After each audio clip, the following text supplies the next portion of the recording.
Cement দিয়ে কিভাবে design execution করা যায় আমরা দেখে নিই। আমাদের এই কালারগুলো যে কোনো কালার করতে পারেন। নতুন ফিলিং আছে।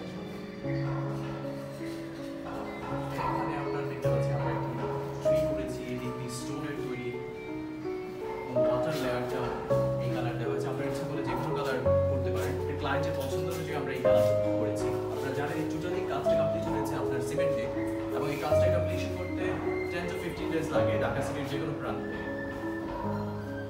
তো লাইটিং করলে আরো সুন্দর লাগবে। এখানে যদি আমরা চ্যানেল লাইট দিয়ে তিনটা স্পট লাইট দিয়ে যদি ফোকাস করি আরো সুন্দরভাবে ফুটবে। তো আমাদের সেই লাইটিং কাজগুলো ডিউ আছে। যাই হোক, আপনার আমরা বিল্ডিং এর এক্সটেরিয়র ওয়ালেও এরকম ডিজাইন এক্সিকিউশন করে থাকি, সাথে সাথে বিল্ডিং এর যে কোনো ইন্টেরিয়র ওয়ালেও এরকম সিমেন্ট দিয়ে আপনারা ডিজাইন করতে পারেন। ভালো থাকবেন, সুস্থ থাকবেন, এবং আপনাদের যে কোনো রিকোয়ারমেন্ট থাকলে কমেন্টস করে যোগাযোগ করবেন। আল্লাহ হাফেজ।